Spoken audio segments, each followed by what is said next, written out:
of audience in here, and starting like 8 Di sini sisi Pak participants Idam, in the habisnya online. buka. CV. Yeah, Pak Idam. as Tiara said that I will give a background. So yeah, I met Prof. Chow-Yang in maybe 2010.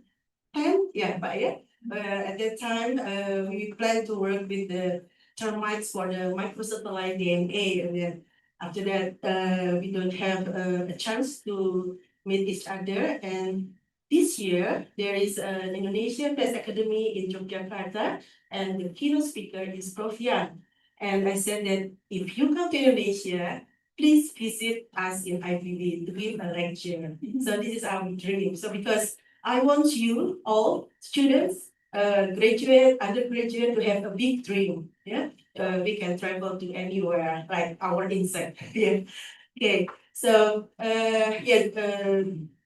on Monday, Prof. Chow-Yang arrived in Yogyakarta right after LA, Singapore, and Nagoya, Singapore, and then Jogja, and then he gave the first speech. So yeah, the first speech is in Day 1 in Tuesday, 19 August, and then he also gave an invited speaker, especially for termites, on the second day in the APMA in Wednesday. Yeah, in Wednesday. So there is I like the gathering of science. Yes, so Ibu Nova from Mula Warman is Prof. Chow-Yang PhD students.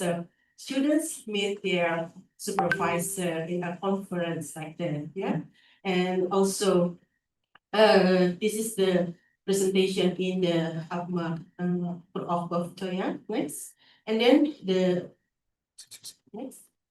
Okay. Yeah.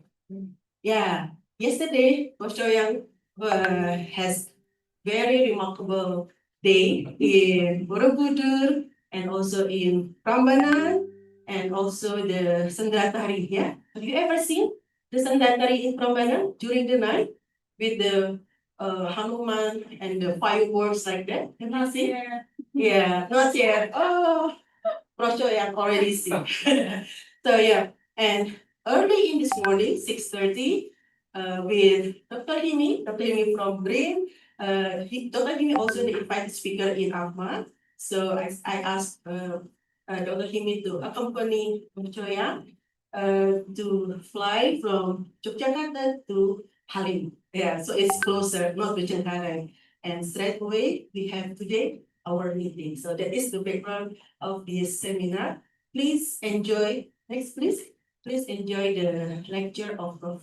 Chow-Yang, who is a very expert in this urban pest. Thank you. Thank you very much, Ibu Rika, for the warm greeting to us and all of the participants. And we also have around 20 participants in the Zoom, Professor Chow-Yang. And now, audience, please allow me to introduce today's moderator. We have here Dr. Idam Sakti Harahap for this moderator for this seminar, and I will read the CV of Dr. Idam. Yeah. So Dr. Idam Sakti Harahap is an expert in entomology, particularly in stored product and urban entomology. And he earned his bachelor degree from the Department of Plant, Pest, and Disease in IPB University. And he also obtained his master degree in entomology and plant pathology from IPB University and completed his PhD in entomology at Clemson University, South Carolina, USA. And he has served as a lecturer in the Department of Plant, Pests, and Diseases, and he was also an affiliate scientist at the Entomology Laboratory, Semiobiotron. So, with his extensive background and expertise, Dr. Idam Sakti Harahap will guide today's session, introduce our distinguished speaker, and lead the discussion session. So, okay, everyone, please welcome Dr. Idam Sakti Harahap. Thank you very much. Thank you, please.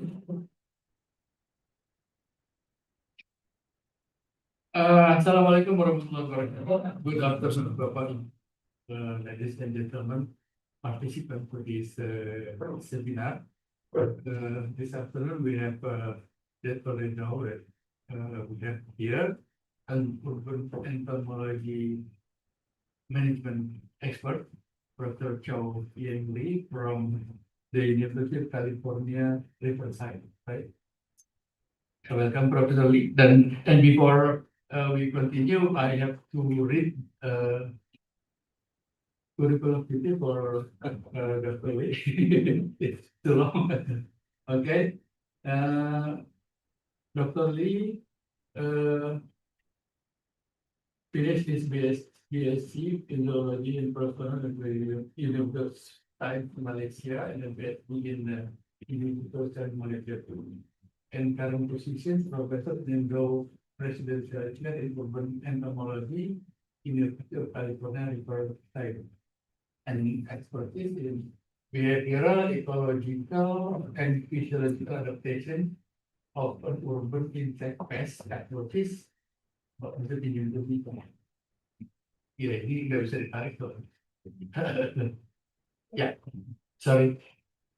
Cockroaches, bedbugs, termites, ants, mosquito, very diverse.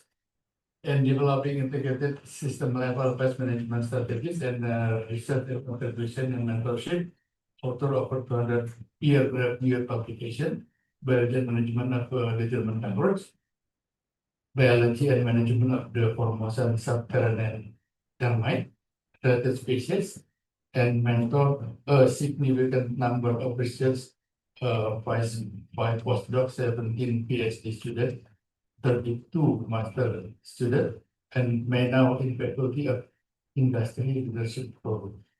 Invited over 240 presentations across more than 20 countries, and the latest is in Japan. Okay, Professor Lee will share with us an interesting issue that lately become a very global issue. It's about the climate change. So how did climate change can affect insect and other animal lives? Maybe we can hear from Professor Lee. To save our time, because the time is very limited, so we give opportunity for Professor Lee to present his presentation. Yes. Hi, everyone. Good afternoon. Now, I'm going to try to make it as lively as possible. And first of all, I have to do the formality. I would like to thank Dr. Rika for the invitation to speak in this particular meeting, and Entomological Society of Indonesia, Department of Biology and Department of Plant Protection Institute, the Pertanian Bogor, for the honor to be here. Now, so this topic is about impact of climate change on urban pest management. Now, I'm an urban entomologist. I work with insects in urban environment. So insects that are important in an urban environment, of course, includes termites, cockroaches, bedbugs, ants, mosquito, flies, and so on. So it's actually pretty diverse. But what I'm going to cover this afternoon is looking into how climate change can potentially impact the numbers of these insect pests, and also how it also impact the management of these insects. Okay. Now, if I talk and there are some, you have doubt about, you can always put out your hand and ask your question.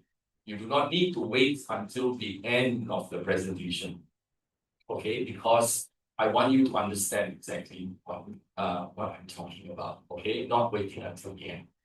So when we talk about the drivers of insects in urban environment, so insects in urban environment are not driven by only climate. Okay, this is what we're going to talk about in a short while. They are not only driven by climate, but they can also be driven by non-climate drivers. And non-climate drivers would be, for example, urbanization. These are non-climate drivers. Global trade, and travel, these are non-climate drivers. For example, Rivo travel to Japan, Rivo stay in a hotel, Rivo pick up dead bugs, Rivo travel back to Indonesia, and the bed bugs travel along with him. And that could also spread, okay, through that means. And it is not related to climate. Ecosystem degradation is also one of those non-climate drivers. Of course, insect control efforts. When you are controlling insects, you may also evidently cause some impact, okay, to these insect pests. Sometimes you kill off the natural enemies, and the pests suddenly become really important, okay? And of course, insecticide resistance is one of those factors. But today I'm going to talk about the climate drivers. Let's move on. So, what exactly is climate change? Now, how many of you here know or are very familiar with climate change? None. None? Familiar? Okay. So, I'm going to give an introduction to climate change before I get into my topic today. Climate change is actually a significant environmental challenge. Not just a significant environmental challenge, but also it has posed a lot of other challenges at the same time. That can be economic, that can be human livelihood, and even in some countries, it is a political challenge. Because of climate change, people could not have enough food. They rebel against the government and they overthrow the government. Okay, this happened in some smaller countries in Africa. So climate change is not just about environment. Now, it also poses what we call an existential threat, okay, to our ecosystem, to our food security and water resources that ultimately can affect our survival. Now, in 2021, the United Nations IPCC report has indicated that we human beings is responsible for climate change. Okay, so the IPCC report in 2021 essentially has 6 takeaways. Okay, put it in in simplified format. If you are interested, you can read this report.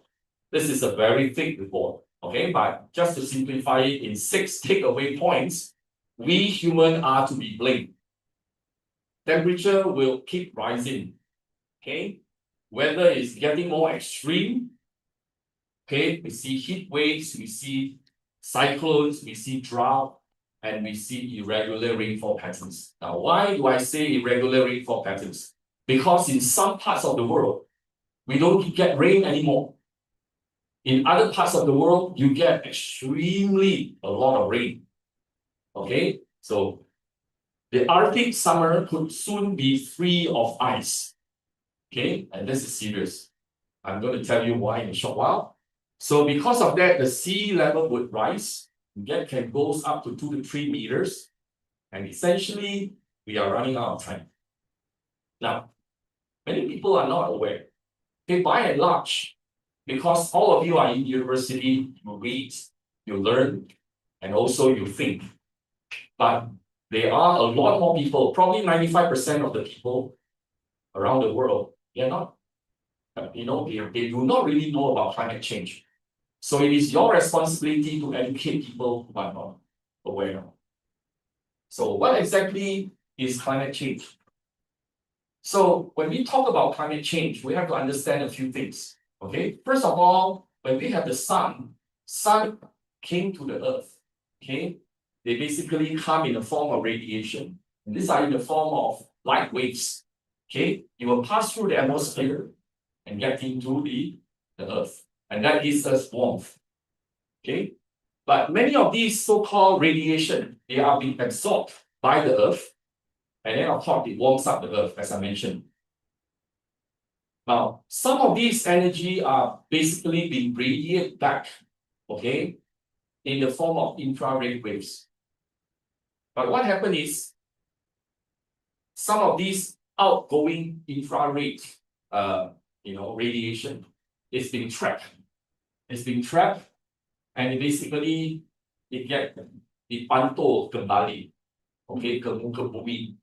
So what exactly that happened is it continued to warm up the earth, and more so because we are releasing large amount of CO2. So that becomes essentially this layer that prevents that infrared from leaving the earth. So everything gets trapped within that layer.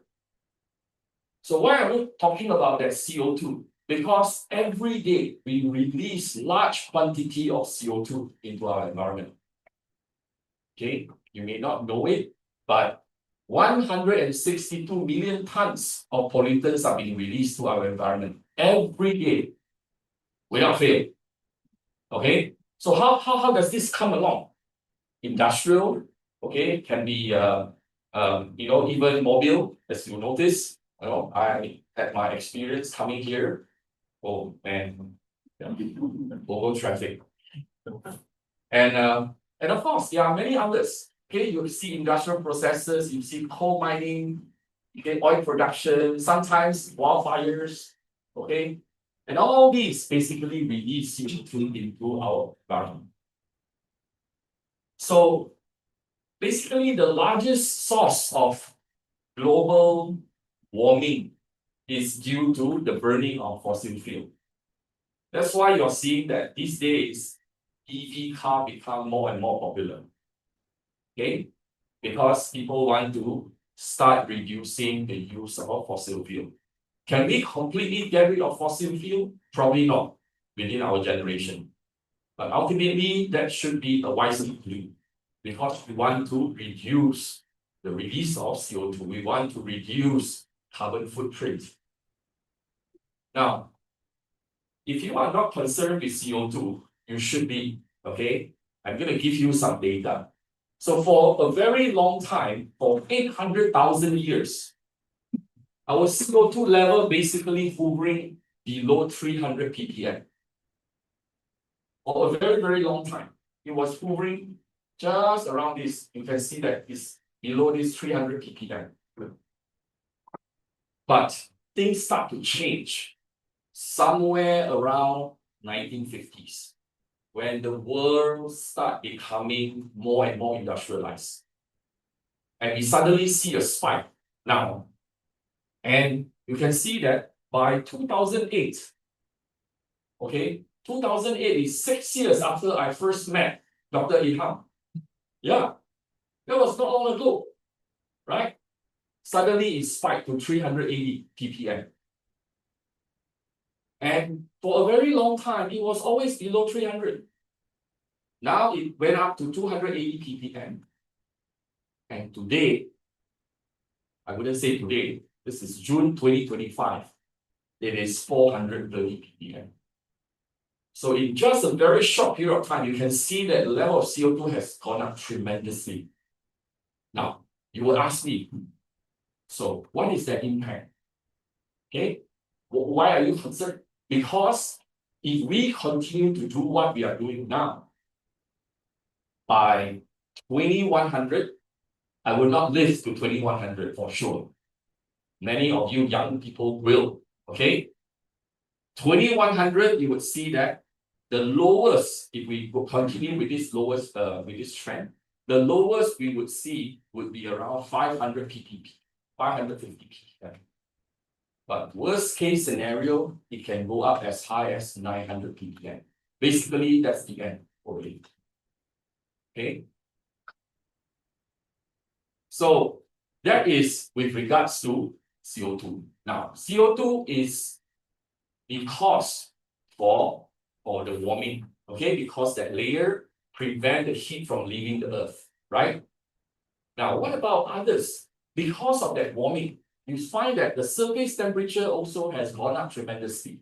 So 1800 okay, compared to right now, you can see that it is spiking up. And if you really take and plot it into a model, this is essentially an exponential model. That is why you are now seeing many cities around the world are experiencing really warm weather. Okay, Sydney, 48.9 C. Okay, Arizona, okay, in Phoenix, Arizona, near where I live, 51 C. Now, so much so that they have to close the whole airport. Okay, because of the the hot air, they cannot land the plane. And also, you know, the runway, the temperature is so high, as soon as the plane land, the tire melt. So they have to close the entire airport. So even in Siberia, now you probably know Siberia is really cold, right? Even in Siberia, the temperature has gone up to 38 degrees C in June. Okay, and that's really, really extreme. Now, so if you look at temperature from 1850 to 1900 and up to 2020, you see this exponential increase. Irrespective of what type of sources you pick it from, okay, what type of model that you use, everything is pointing to going up. So, for the purpose of this, I want to know what is the 10 hottest year, okay? The 10 hottest year over the last 10 years. So I was expecting some years here, some years there, some no. The really interesting part is the 10 hottest year, you know, of the last 10 years is the 10 years of the last 10 years. Essentially 2015, 2016, 2017, 2018, 2020, every year is hottest year. See that? 2023 was Earth hottest year. Okay, this was January 2024. And then 2024 was the world hottest year on record. So every year is the hottest year. So what is happening? This is 2025. See that?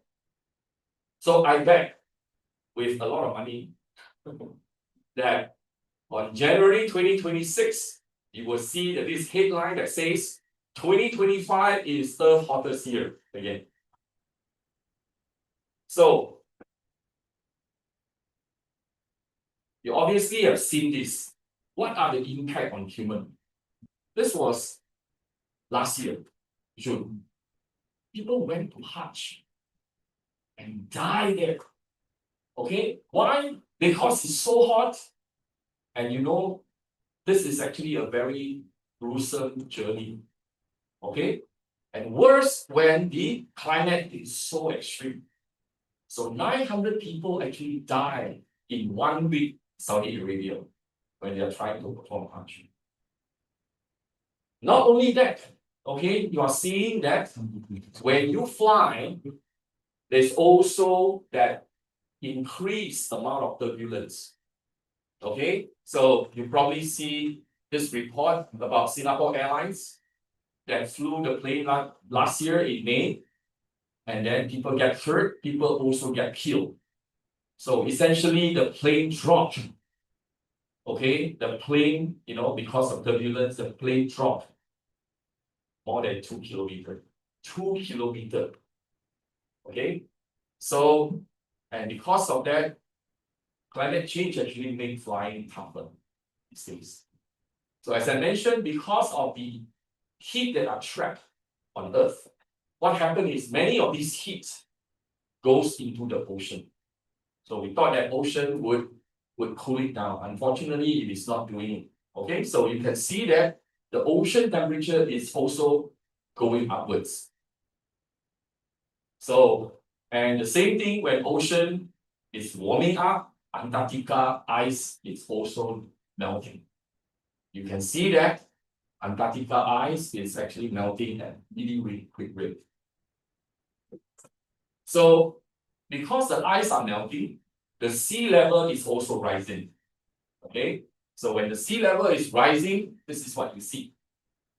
Okay, this was actually January 2024. This is actually in Indonesia, West Java. This village used to be a kilometer away from the coastline. But because of rising sea level, you can see that now the water basically is no longer 1 kilometer from the coastline. It is basically touching where the people are living already. So all these, they have to move. So this is not just an Indonesian problem. Okay, if you look at all the many of the major cities around the world, they are actually at risk because of rising sea level. So by 2017, okay, you see that Miami is actually the highest at risk. So how would that impact? Basically, they have to move all these people in the coastal area to somewhere else, and that could cost a lot of money. As you can see, this is in $1 trillion. Okay, Miami, Guangzhou, New York, Calcutta, Shanghai, Mumbai, yeah, all these, many of these are actually in Asia. And of course, the closest to us, Bangkok, the same thing. So I asked ChatGPT, okay, to come out with an image what will happen to Bangkok when the sea level is rising in 2070. Okay, this is the forecast in 2050. And ChatGPT gave me something like this. Okay. Now, so what happens is when you have heating air, it will create more atmospheric pressure. So when more atmospheric pressure is there, that means that the potential for rain would be increased. And that's why we are seeing now more irregular rainfall patterns. Okay, so this is actually on the rise, as you can see here. So this is October 31st, 2024. 217 plus people died. So 1 year of rain, 1 year amount of rain, they fell within a few hours and caused big flood. And this is what happened in Valencia in Spain. Not just that. This is in Brisbane, Australia, in March of 2025. Okay, 52.3 inches of rain in 1 week. Manila, Philippines. Okay. And then Sichuan, China. So by 2100, 14 trillion worth of properties would be threatened because of coastal flooding. Okay, so that gives you a background about climate change. Now, how does climate change impact us when it comes to urban pests? Okay, I do not want to go into agriculture. That is a completely, 5 lecture worth. So I just want to cut short everything into 1 hour if I can. Okay, just talking about urban pests. Normally for this lecture, I use 2 lectures when I talk to my student. Okay, but today I'm removing some slides off and we're just going to cram into 1 lecture. So with climate change, as we talked about just now, we will see elevated amount of CO2, we will see increasing temperature, and we will also see changing rainfall patterns. So the outcome, very quickly, is you will see increase in insect feeding. You will also see new vector-borne diseases problem popping up around the world. You see also changes in plants that are grown around the world because of changing climate. Some plants that could be grown in some parts of the world can no longer be grown there. Okay, and that of course will lead to a series of problems. The first one that I want to talk about is about elevated amount of CO2. So I've shown you this slide. This is September 2021. It's 417. And I show you the data just now. That is June 2025 is already 430. So CO2 level keep rising just within a few years. Now, as early as in the 80s, actually, scientists have actually been aware of climate change. But there were no effort to actually put it, because human beings are very reactive. We are not proactive. We only respond to problems. When the problem comes, we respond. If the problem don't come, we just happily, sit there enjoying our coffee and, look at the sky and pray that nothing would happen. But unfortunately, it doesn't work that way.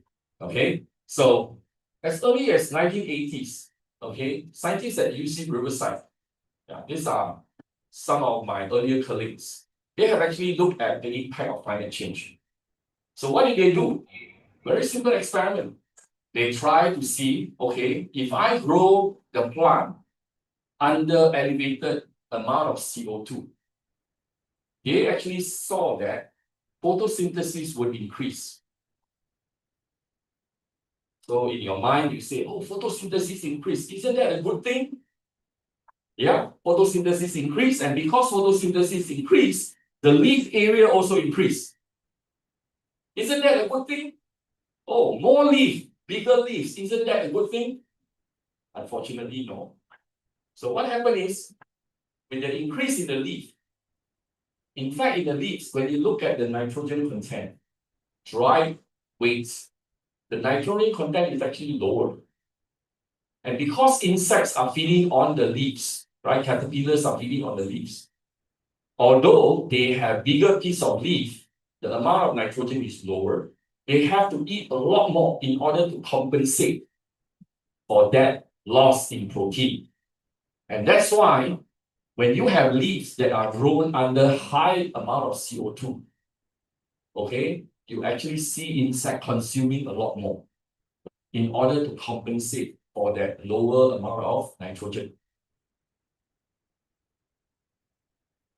Now, that study was in 1987. So around year 2014, people start looking into trying to look into not just one type of plant, but a whole series of plants. So this particular researcher looked at 130 plant species grown under elevated amount of CO2. What did he find? He found that with exception to increase in carbon, the rest of these important resources are all declined. So even though you have plants that are growing faster, you may have plants that are growing bigger, all these plants are basically low in nutrient. Yeah. So the quality of the nutrition is actually reduced with elevated amount of CO2. Of course, you would say that this is experimental. Okay, they did it in the lab. True, but it is a reflection of what is going to happen eventually. Okay. So as I say, with elevated amount of CO2, there will be a cascading effect. One will lead to another. First, the host plant suitability may change. Okay, you may find that insect has to eat a lot more in order to compensate for the lower nitrogen level. And subsequently, despite faster plant growth, your yield would come down. You have lower amount of yield, and that is going to affect overall production of food. Now, not just that, okay? Elevated amount of CO2 also cause the quality of wood in building and structure to decline. So there are two studies on this that was published. Okay, the first one looking into wood density when the nitrogen effect of nitrogen supply. And the second one, they look at wood density. Basically, they track the wood density since 1870, and they see an overall decline in wood density. Why? Because the amount of nitrogen in the wood has declined. That caused the wood density to reduce. When the wood density reduces, people working with social insects, especially termites, would find that there are more feeding of wood-destroying insects such as wood-boring beetles as well as termites. So if you build your building from wood, okay, especially in Japan, in the US, you will see that insects are more likely to feed on the wood and feed a lot more in order to compensate for the lower amount of nitrogen. So this would lead to greater damages. Okay, that is with CO2. What about temperature and changing rainfall patterns? So climate model have shown that if you take the world, okay, and this is actually based on the prediction. Some of these places that is shown in red or oranges, they will have drastic changes in terms of temperature. Essentially, major changes would happen in places like Canada, Brazil, Saharan, Africa, and also India. Many of these places would not be suitable for planting any more food, okay, or plant for that food production. Not only that, okay, we are also seeing what we call in the urban environment. Normally, when we talk about 1.5 to 2 degree increase, this is centigrade increase, we are talking about the whole world as the overall. But if we just narrow down to the urban environment, we will be seeing a lot larger increase. Okay?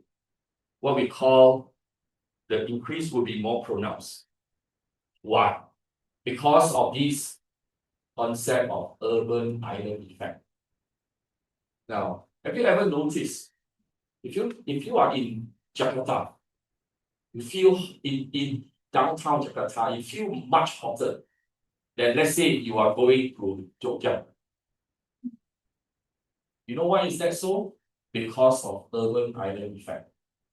So in the city, okay, compared to in the rural area, okay, where there are more plants, more water body, this actually plant and water body help to absorb the heat. But in the city where mainly they are concrete, these basically would make it hotter. And that's why in the city, sometimes you can get temperature hotter by 3 up to 10 degrees. Okay, this is what we know as urban island effect. So urban island effect basically increase with the human population. When the number of people in the urban area increases, you would find that in terms of urban heat island effect would also goes up. Okay, and for a city like Jakarta with a lot of people, you will see that temperature will keep rising. Okay, will keep going up. And majority of that has to do with lack of vegetation and lack of water body. Okay, unlike in the rural area. So what else? Temperature and insects. As we all know, insects are poikilothermic. Okay, you all know what poikilothermic is? Insects' body temperature basically very much depending on the ambient temperature, right? So if the body temperature relies heavily on the ambient temperature, any increase in temperature will also affect them. Okay, so when you see an increase in temperature, especially in the case of insects, it basically leads to faster growth. Because higher metabolism, faster growth. And they have shown that with 2 degrees centigrade, this can lead to 1 to 5 generations insects per season. And this is like basically in the case of agriculture. Okay, so what does that mean? Higher temperature means more pest generation per year. You have greater increase in pest population.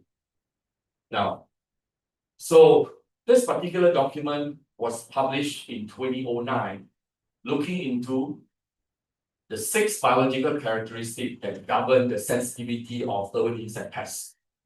Okay, this is a British publication.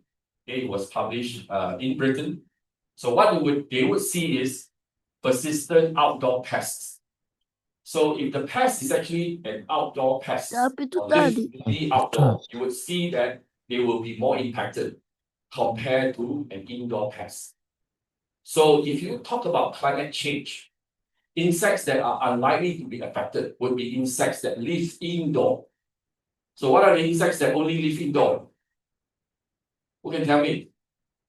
Let's see. What are the insects that only live indoor and not outdoor?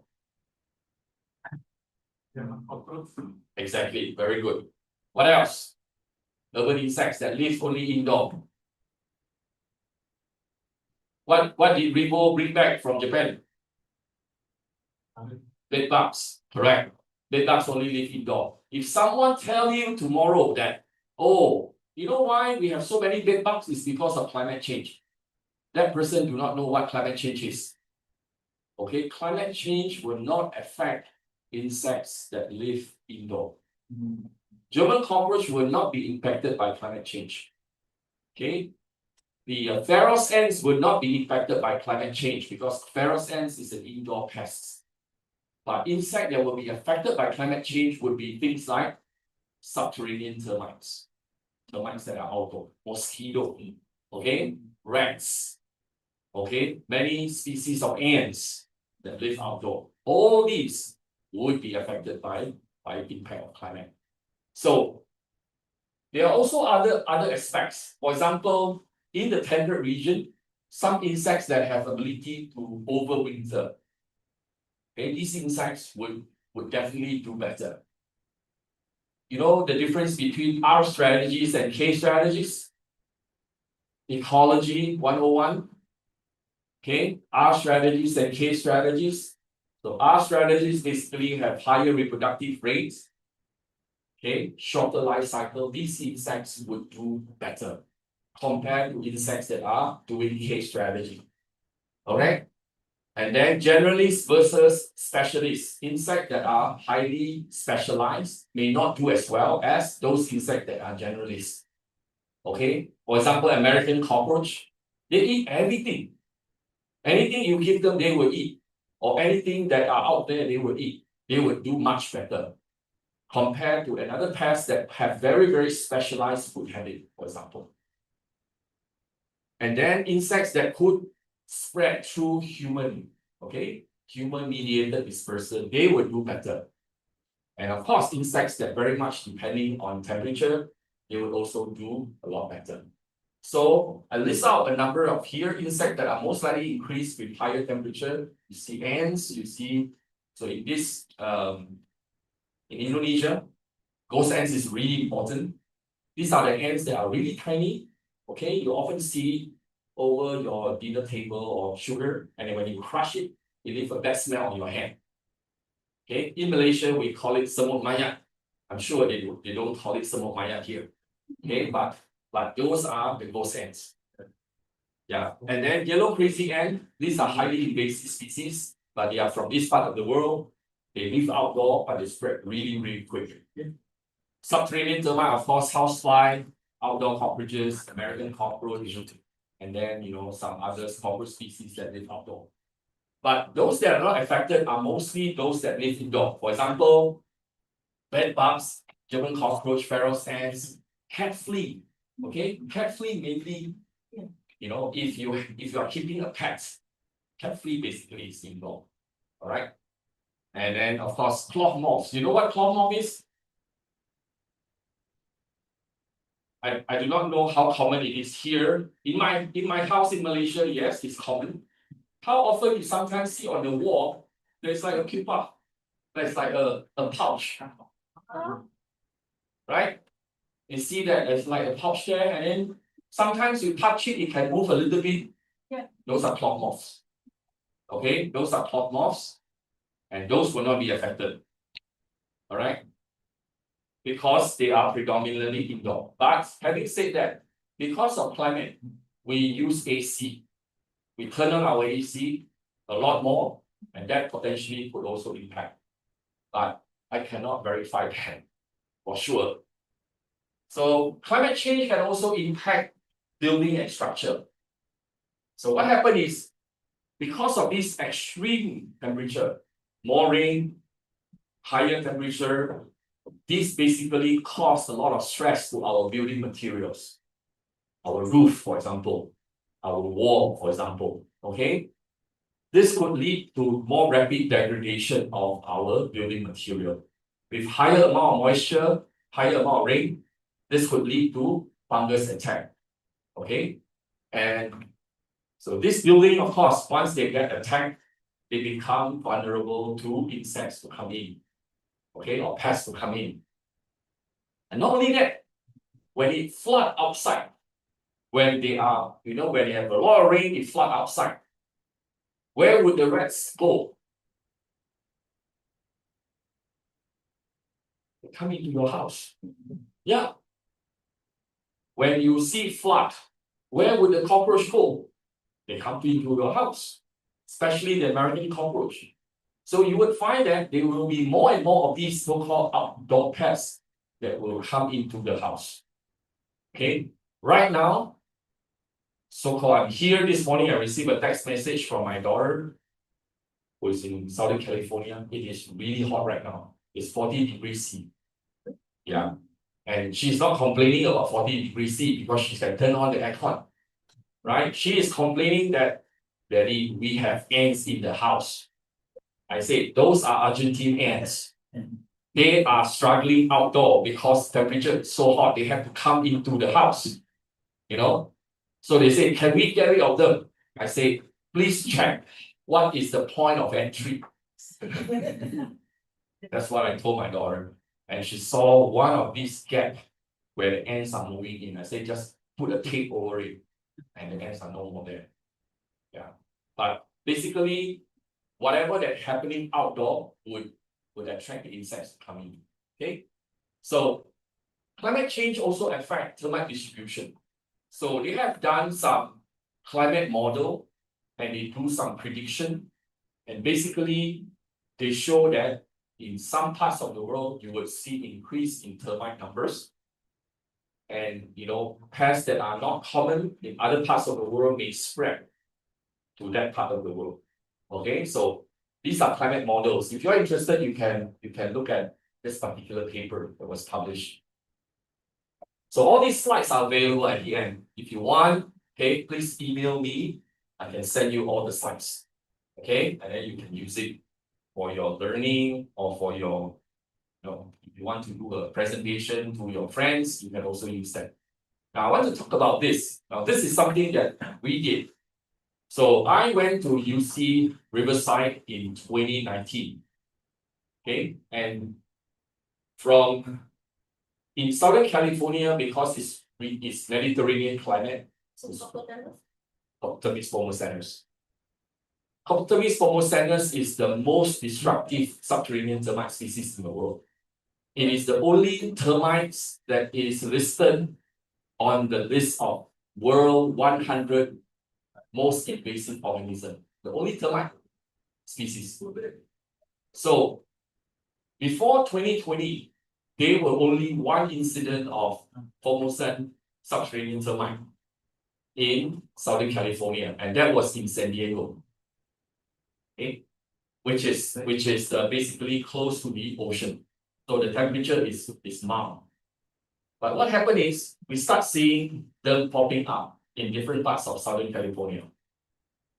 And what happened is we suspect that has to do with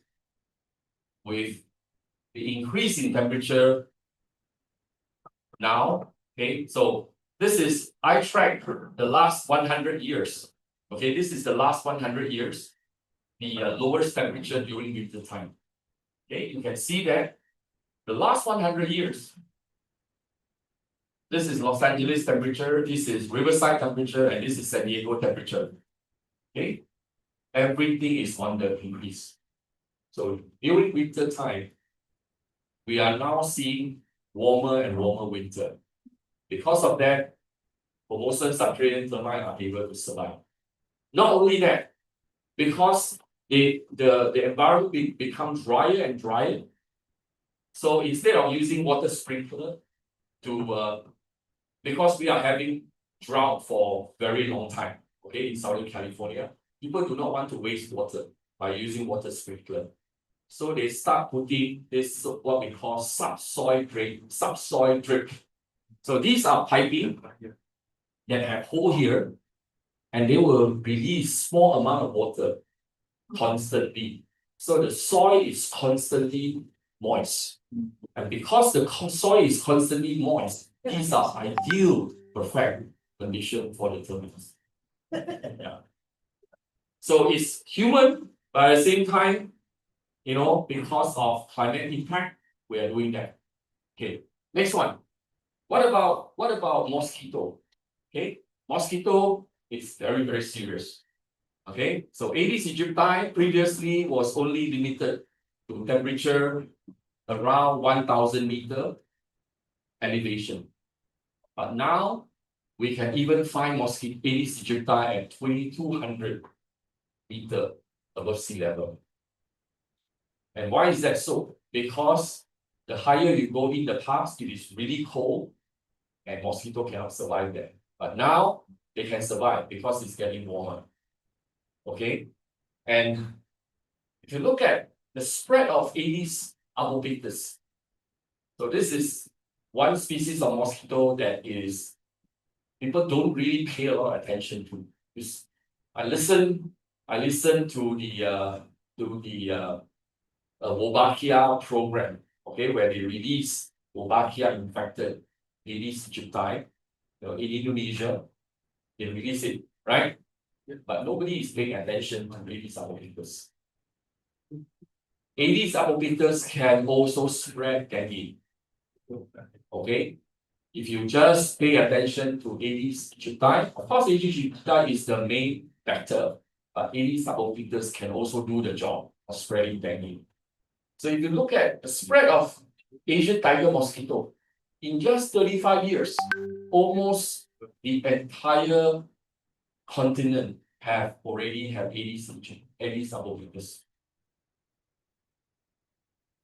Now, last year, we had dengue outbreak in Southern California. Yeah. And in the past, a lot of these so-called cases are because many of these tourists travel to Southeast Asia and then bring it back. Not anymore. We have local transmission. Okay, cases are not many, but it is getting there now. Okay. Now, climate change impact on dengue cases. So this was a model that was done in Taiwan. And they basically predict in southern Taiwan for one. So how do we measure dengue cases? So basically they look at numbers. At the same time, they look at brutal index. Okay, this is basically they put out OB traps and they look at how many of these OB traps are positive with mosquito. Okay, so number of larva positive containers per 100 houses. They will look at that as a measurement. So what happened is, when what they saw in southern Taiwan, if it increased by 1 degree C, it will increase the brutal index by plus 0.29, which is really, really high. And if temperature goes beyond 31 degrees C, it has increased the brutal index by 1.49. That is very, very extreme circumstances, but it can happen. Now, this particular paper was published in Nature Microbiology. And in this paper, we are looking at the climate impact, okay, with time. Okay, so it shows that by the year 2050 to 2080, more places around the world would be suitable for dengue vector. Okay, and we anticipate that it will be more dengue cases around the world. So when we talk about mosquito, okay, I want to bring this example to Southern California, because Southern California, we have one problem that is called West Nile virus. And for West Nile virus, the vector, the host is actually birds. At the same time, it can also be human. Okay, at the same time, it can also be other form of animals. So West Nile virus are very unique. But one of the measure or one of the way we look at, or when we are concerned about West Nile virus, is looking at how many birds that actually die just on the street. The more birds die on the street, then we take the sample and then we check for West Nile virus. Okay. So when you have higher temperature, what happens is the larva would grow under higher temperature, And normally the larva will grow much faster. And they don't have time to go through the process like normal. So they end up becoming adult, but a small adult. If you have, how many of you here work with mosquito? Anyone? Anyone who have worked with mosquito before? Okay. If you have worked with mosquito, you will know that if you grow them under higher temperature, they usually come out very small. Tiny mosquito. A tiny mosquito means they have to feed more frequent in order to gain enough blood to lay eggs. So what happens when they feed more frequent? They have higher chance to transmit dengue. Correct? So when we talk about climate change, higher temperature actually increase dengue transmission because the mosquito need to feed more often because their size are much smaller. And not only that, okay, in California, West Nile actually increased with drought. Yeah, you will see how can West Nile increase with drought? Because West Nile mosquito are culexes. They will breed in water pool. Okay. And unfortunately, because of drought, these water pool are decreasing in number. Okay. Leaving only a few water pool available. And because of that, the crow or the birds will come and drink at the water pool. And then the mosquito will also lay eggs over there. And that basically increase the mosquito and host contact. And that we are actually seeing higher cases of West Nile where in the form of drought, where it is probably not possible because you will see that if there's no water, then there's no mosquito. But unfortunately, it doesn't work that way. Okay, because of the limited number of water pool, the birds and the mosquito are coming to the same source, and that increases the contact between the two.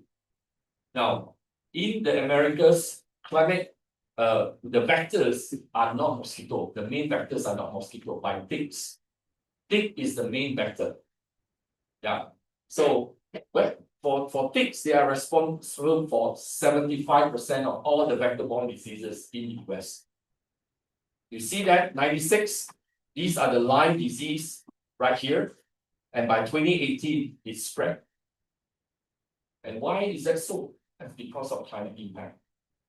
Okay, because in these states, New England states, usually in the winter time, okay, the black-legged tick, which is the vector for Lyme disease, they cannot establish their population. But because of climate impact, the temperature has risen. Now, the deer tick, they can survive through the winter. That increase the chances for them to do transmission. I have a lot more example, but I'm going to run through this really quickly. Probably I'm not going to talk about this because I look at the time now is so what about climate change and invasive ants? Now, so higher temperature will lead to increased growth rate in ants, and this basically also means that the colony will forage faster and more reproductives will be produced. So early spring condition normally is colder, but because now the spring temperature is also higher, that will provide longer period of warm weather to the ants. And of course, with urban island effect, you will see that the ants population will also go up because it's warmer. So to give an example, this is actually an example from France. Okay, on this particular species called the pavement ants. Now in France, especially in northern France, normally you don't see these ants. Okay, but now they are seeing these ants, but only in major cities because of urban island effects. Okay, because of higher temperature, these species can actually survive during the winter time in major cities in the northern side in France. Water also play a role. When you have water, when you have drought, the ants can actually form something like this. This is fire ant, and then they travel together with the water. They float, and then they spread to different locations. But not all are bad. Okay, so climate actually also help in preventing some of these pests from becoming more important. So this, we saw it in Northern California, where the Argentine ants, which is a pest, their population are declining, whereas the native ants richness actually increases with this climate impact. So I'm at the last part of my talk, and this is actually on urban pest management. So the very first thing that you probably would see is climate change also impact insecticide performance. So many of you would ask, how would that impact insecticide performance?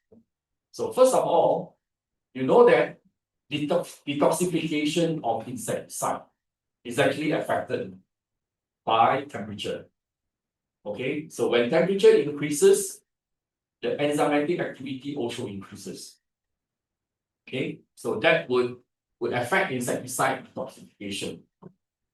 And in some insecticide actually perform better at lower temperature. For example, pyrethroids, classes of pyrethroids, they are negative temperature coefficient.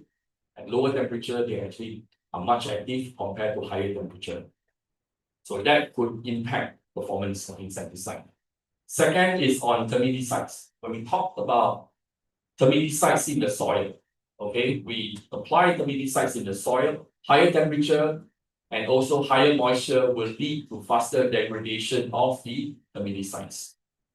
And that means that whatever termiticides that you put in the soil will have shorter life compared to those that are under normal situation.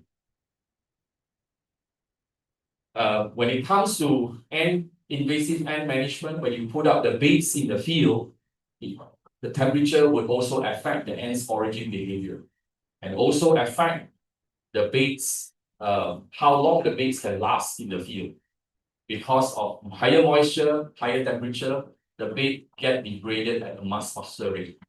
Okay, so that potentially could also affect invasive ant management. Now, besides that, natural enemies, we all know that when it comes to agriculture, natural enemies play a very important role, right? Because natural enemies help to reduce the population of the pests at the same time. So with climate change, the synchronization of natural enemies population and also the pest population will be off. Okay? So because of warmer temperature, some of these pests will develop much faster. Okay, so this would limit, for example, parasitoid wasps, okay, that will normally keep the pest population down. So this is what we call as phenological mismatch. So under normal circumstances, when the pest population goes up, the natural enemies population also will go up, and then come down, and it will come down together. Okay, but physiological mismatch will happen when it comes to the impact of climate. We know that some of the attractant, especially semiochemicals or pheromone traps, are being placed out, and we know that some of these compounds can be released, can be placed out, and then will be effective for a certain period of time, for example, a month, especially when you use pheromone inside the trap. Higher temperature means the release of these volatiles at a much faster rate. So it reduces the efficacy that's supposed to last for a month, maybe now it is only lasting for a week. And then this is my favorite subject on insecticide resistance. So insecticide resistance is interesting because climate can also affect insecticide resistance. Now, how is that so? So what happens is when you have higher temperature and drier condition, insects will adapt by thickening their cuticle. Okay, insects' cuticle will become thicker. Because with thicker cuticle, these insects would be able to withstand desiccation. Right? This is a natural selection process. So insects with thicker cuticle would survive better than insects with thinner cuticle. Because insects with thinner cuticle will lose water at much faster rate. With insects with thicker cuticle, it has been found that thicker cuticle would basically lead to increase in cytochrome P450 enzyme. Why? people are still trying to find out why. Basically, the CHC, what do you call it, overexpression of CAC will also lead to overexpression of cytochrome P450, which is an enzyme that is helping insect in detoxifying insecticide. Okay, so this has been demonstrated in Aedes, in Anopheles gambiae, which is an important vector of malaria in Africa, and also in German cockroach. Okay, so in German cockroach, they have shown that with thicker cuticle, they have overexpression of the cytochrome P450 enzyme as well. And of course, microbiome. Okay, this is something that is still a big question mark. So if you are a young student here, you would like to pursue a PhD, okay, this is a really good topic to look at. Environmental microbiome. Nobody actually knows much about it. How climate change impact environmental microbiome? You know that microbiome are very important, right? So this is a really good direction you want to look at. Okay, so environmental microbiome is not only outdoor microbiome, but as well as also indoor microbiome. Okay, with warmer temperature, how does it affect outdoor microbiome? And if outdoor microbiome have changed, how does it impact pests? How does it impact, even the plant that are being grown? These are all big question marks. Nobody knows. So, last part, okay, let's talk about what are the challenges ahead. So, rapid insect development will lead us to have to modify our management strategy. Okay, and of course, major changes in pest complex means will lead to new invasive species, in rice, in generalists, and of course, you have multiple generations of insect per year, insect pests per year. And we need to invest in education as well as also in scientific knowledge. This has been lacking. Okay, in many parts of the world, you're actually seeing that the students who are interested in science are actually declining.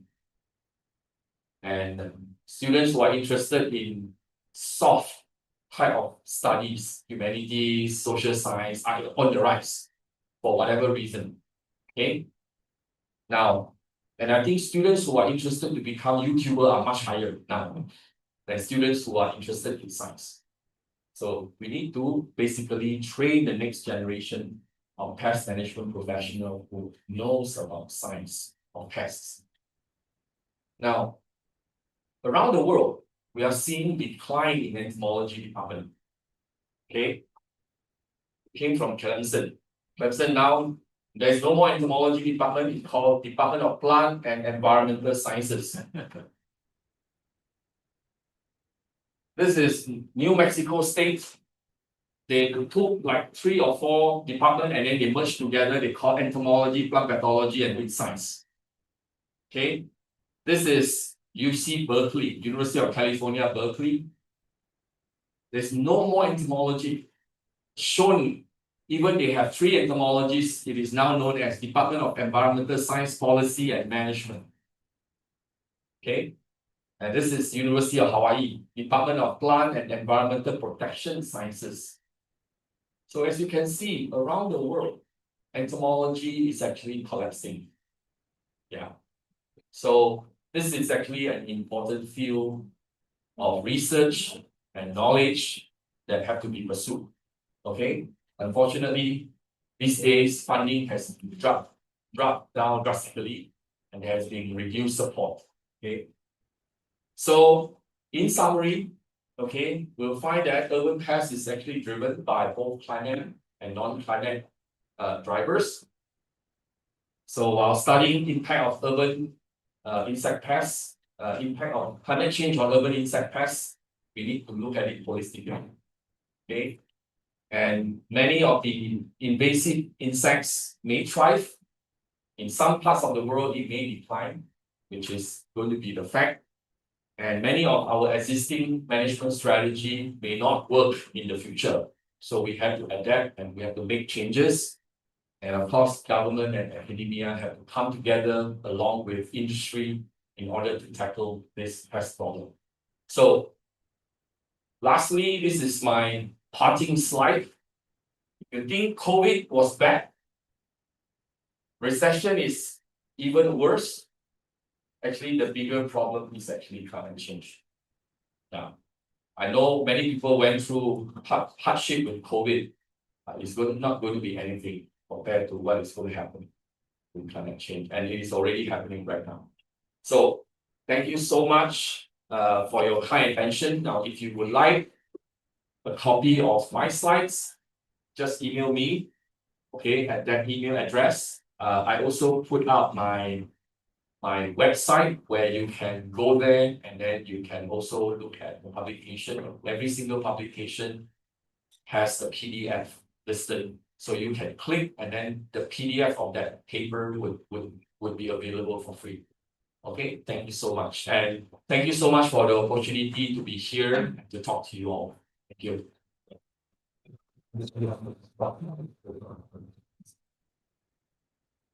Thank you, Professor Lee. You finished up at the right time, 16:10. And we have 10 minutes for discussion, only 10 minutes maybe. If there is any question from this room or from the Zoom.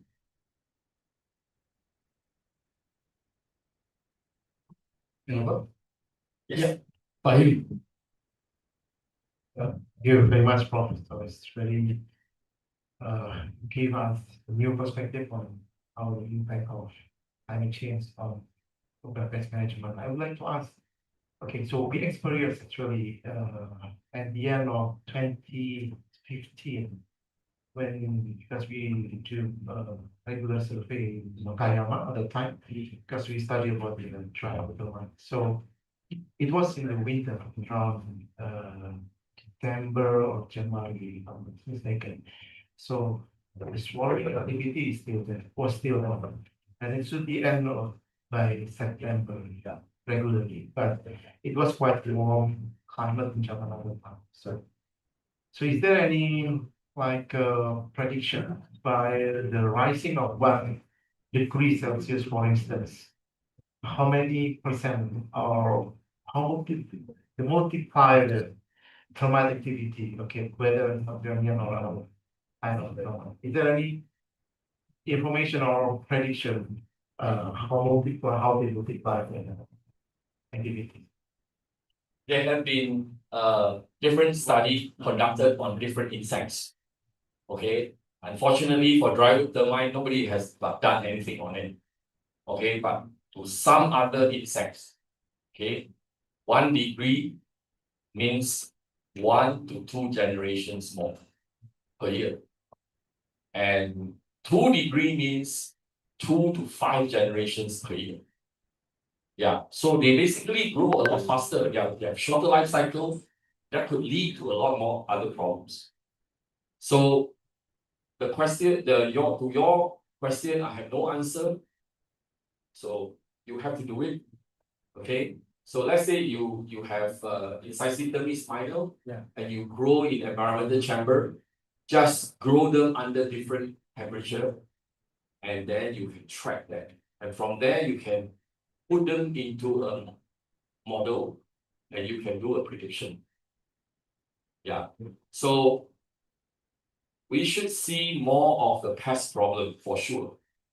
And the fact that why in Japan, the drywood termite is very much affected by temperature, even though you find them indoor, is because Japanese has very poor insulation.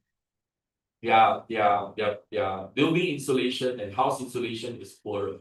So any temperature drop or increase outdoor can also in fact affect indoor climate. More question? Okay. From here? Oh, yeah. Thank you very much, Dr. Ida, for the opportunity. Maybe firstly, I want to confirm first, based on your explanation about the performance of insecticides. Can we say that the higher temperature make the more resistance insect pests like ants like that? So not all insect can become resistant to insecticide. Okay, termites cannot become resistant to insecticide. Ants cannot become resistant to insecticide.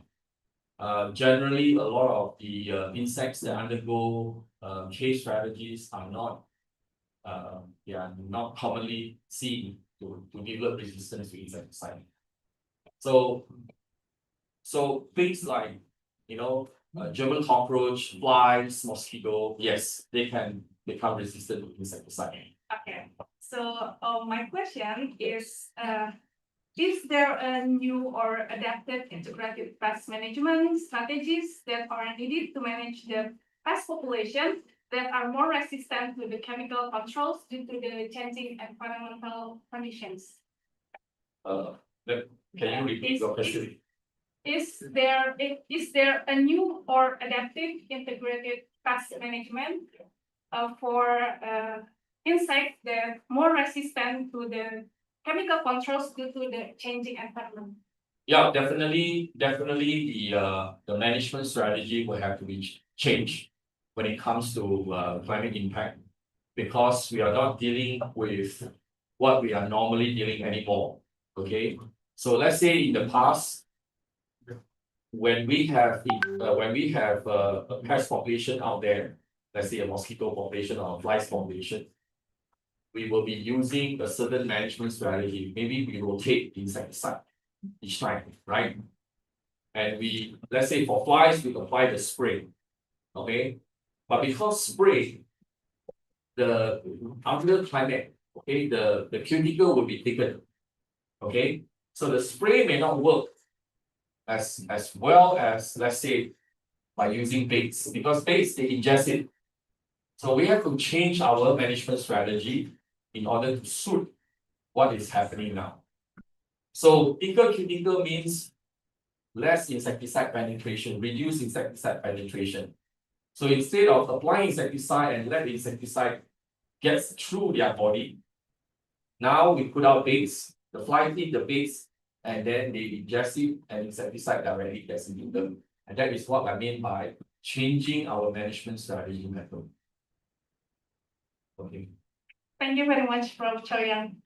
There's one question from Zoom. Oh. Yeah, very short. Thank you, You. Mr. Ijab. Supaya pertanyaan saya tidak menimbulkan persepsi yang bias gitu ya, saya ingin dibantu sama Dr. ini atau Pak Ijab ya. Oke. Tadi Profesor Lee mengatakan beberapa tantangan ya, di antaranya untuk perubahan iklim ini karena efek rumah kaca yang saya tahu salah satunya dengan penggunaan metil bromide untuk fumigasi. Nah, sampai saat ini mestinya metil bromide harus pass out dan untuk Indonesia ini 2015 harus pass out kan, tetapi kenyataannya masih digunakan. Ya, bagaimana pandangan Profesor Lee tentang hal ini? Yang kedua, ada dua pertanyaan. Untuk perubahan iklim untuk indoor tadi dikatakan seperti zaman cockroach itu tidak terlalu terpengaruh ya, kalau saya tidak salah. Tetapi pengalaman empiris saya untuk SPI, store product insect, khususnya spesies Epestia, itu mengalami perubahan perkembangan populasi yang sangat signifikan, terutama untuk barang-barang atau komoditi impor dari Argentina, Brasil, dan Amerika Serikat. Kedelai, jagung ya, itu di dalam gudang itu perkembangan sangat signifikan untuk Epestia. Yang kedua untuk spesies Dipocelis, perkembangannya juga sangat fantastik sekali. Bagaimana menurut pandangan Profesor? Terima kasih. Okay.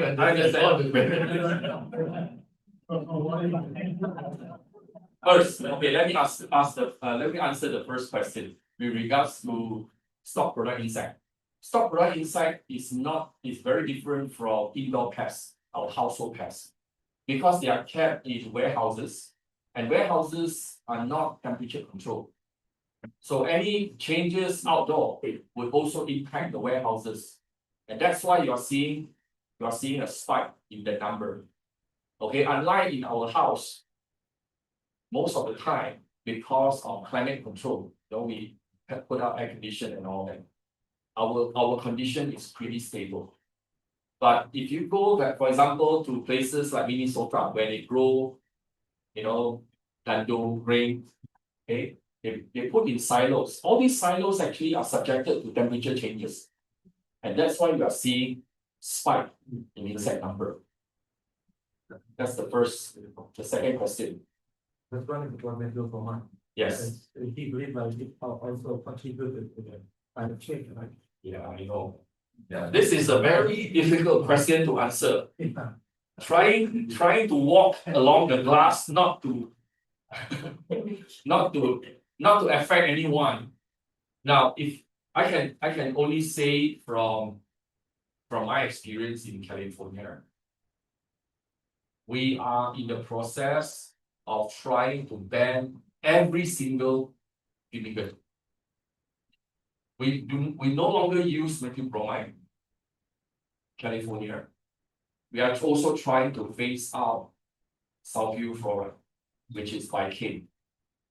And because all these compound is actually contribute towards it's going to impact the environment, put it this way. I'm surprised actually during the conference when I heard that mercury bromide is still widely used here. Interestingly, they want to replace mercury bromide, but with sulfur fluoride.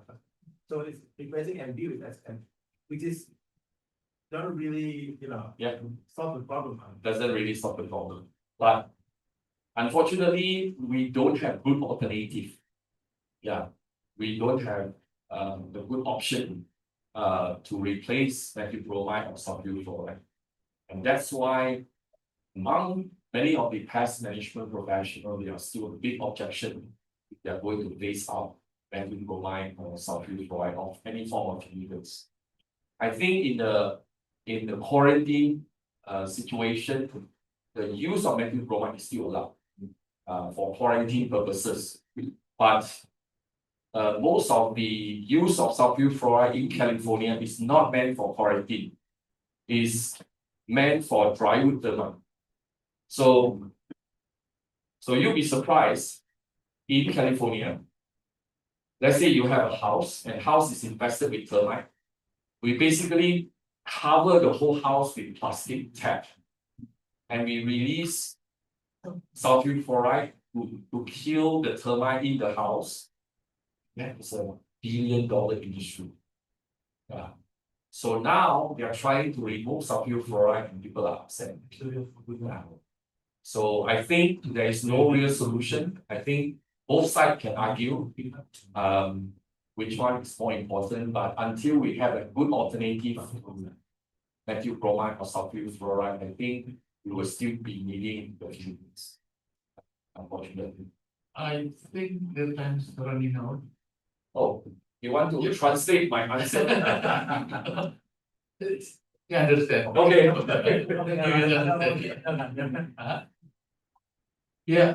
But there's one question from Zoom. Sure. This is from Nurfianto in Malang. His question is that what is the best and most effective control method for manage bedbugs, especially in common house architecture, like in Indonesia? And I don't know, you understand or not? No, this is what I can answer. So insecticide is not the best way to manage products, put it this way. Okay. Any form of sprays is not good for managing bed bug because many of the population of bed bugs out there are already resistant to insecticide. In fact, you can sample 10 population of bed bugs from the field, you will often find all 10 are resistant to pyrethroids. Now, are there any other options other than pyrethroid? Yes. First, there is now entomopathogenic fungus formulation out there. Unfortunately, it is not available outside the US. So it's not good. Now, in US, the most efficient way to manage would be use of heat. We do heat treatment. Unfortunately, heat treatment is expensive because of the labor cost involved. Too much of, time is involved, and then you need to apply the heat. You need to ensure that all the entire location of the house actually reach that heat, that is 60 degrees C. Yeah. And unfortunately, not many people can afford.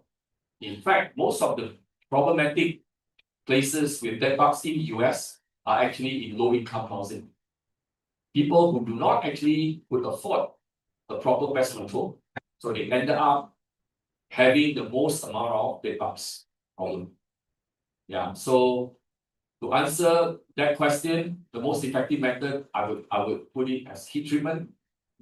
And then of course, you can also go with pathogenic fungi formulation, but it is not available, unfortunately. I think heat treatment is old fashion method in Indonesia by exposing the mattress, the chair to the sunlight. And beat it up. I thought that is good for dust mites. Yeah, but for bed bug, you need to put it out there in the sun for a very long time before you can kill the eggs. I used to have so kampung. Yeah, because the couple at that time, yeah. Oh, there's so many bed bugs on so kampung. Okay, I think time's running out, and thank you for Professor Lee for your presentation, and then I give back the time for the MC.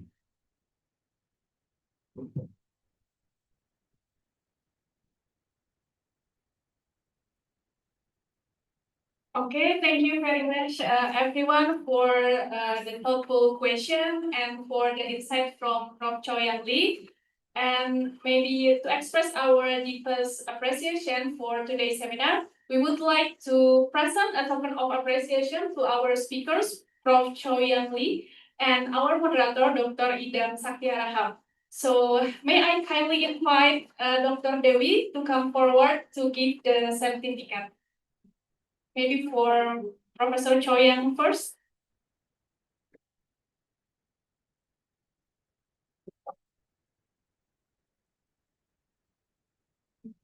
Yeah.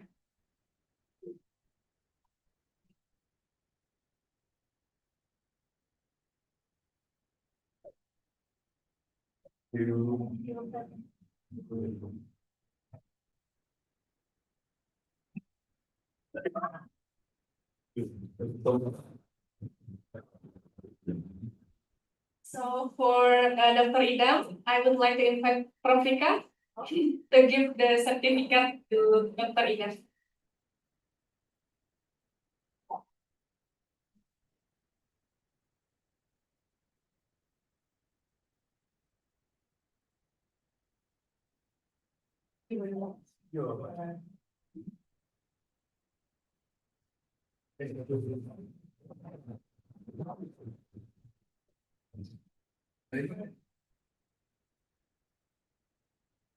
Okay. Alhamdulillah. So thank you so much, Prof. Chow-Yang Lee, for the insightful and very inspiring presentation. We also extend our appreciation to all of the participants, both on-site and online, for your active engagement in today's seminar. And we hope this event has broadened our knowledge and understanding, particularly regarding the impact of the climate change on urban pest management. And that concludes our seminar this afternoon. So see you in our upcoming academic events. Wassalamualaikum warahmatullahi wabarakatuh. Waalaikumsalam warahmatullahi wabarakatuh. Maybe before we end this session, we can take photo together.